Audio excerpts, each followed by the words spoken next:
Hello gamers! I'm going to teach you how to solo the first shard bearer of V Rising, the winged horror. If you're looking for the others, I probably have a video on them. You should go check out the channel and maybe leave a sub. Anyway, let's get into the video. I really shouldn't have to say this, but there will be spoilers. What you're seeing right now is gameplay of me soloing the winged horror. I'm going to break it down in important notes after the full clip of this fight, so if you just want the breakdown, go ahead and skip to the time on the screen. Thanks, and I'll see you at the breakdown.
First thing, this is a really long fight and it's a pretty annoying one. Only start this when you're in the beginning of the night cycle.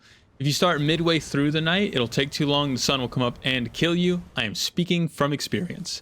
There's practically no shade, and the shade that's there does get destroyed in the fight. I recommend using range for this fight because it's easier to dodge the attacks when you're not right on them.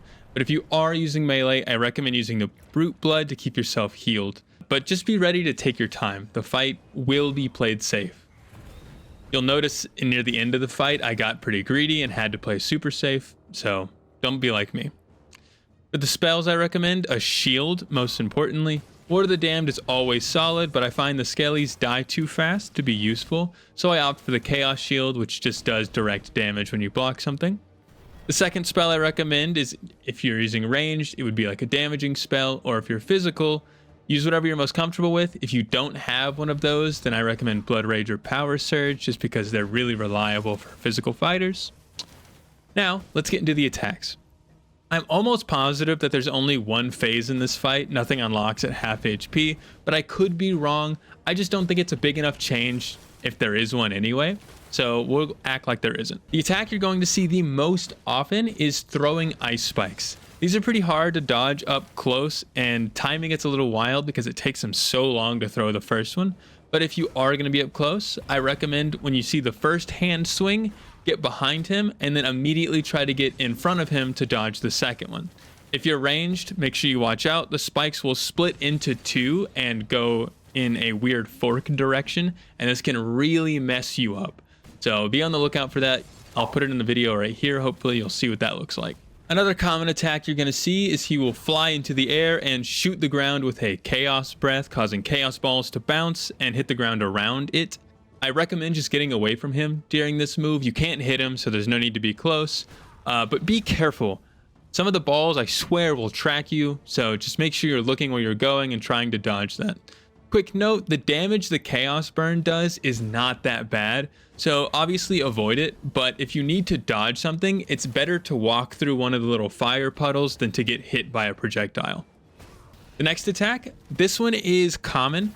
When there's a distance between you, he will spawn two chaos balls beside him, kind of like pet the ground like a normal charging animal would, and then he will charge at you with a shield in front of him.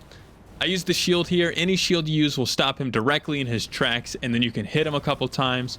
Almost always after he does this, he will go into the ice attack, so make sure you're starting to get to the side of him after you hit him. If you don't have a shield and you don't have your dodge to get through this attack, you can run to the left or right, but be careful not to get hit by the balls.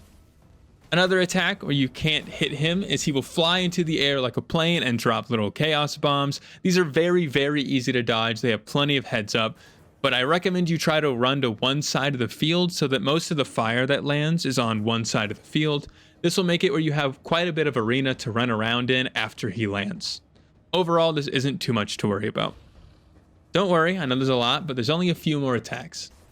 The next one is a big red circle. It will pop up on the ground, and when it pops, it will pull you back in and damage you quite a bit. If you have your dodge and you can't walk out of it because you didn't react in time, I recommend dodging out of it.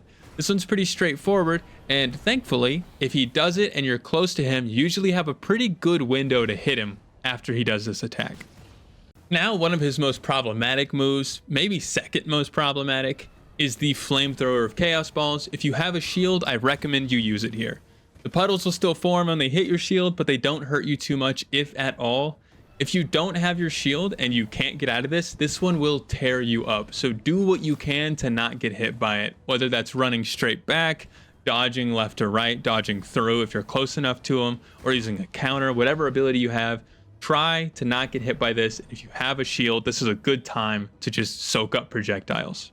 His last move, which I think is the most problematic, is easy to mix up with the flamethrower. He will stand up on his hind legs and flap his wings and then shoot a bunch of chaos balls at you.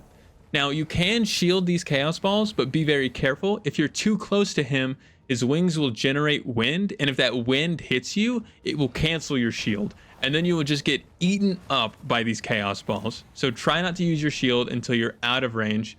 If you can dash through him and get behind him, do that and just wail on him. If you can't, I recommend just backing up a good distance until the wind isn't hitting you anymore, and then you can shield. This is one of those moves that I recommend you try to play it safe on. You don't need to hurt him here. There's easier moves to do damage. Be careful on this, and remember, don't use your shield too early. Those are all of his moves. Playing this fight slow and steady is the best way. It's very easy to slope up on those last two moves and lose most of your health in 5 seconds.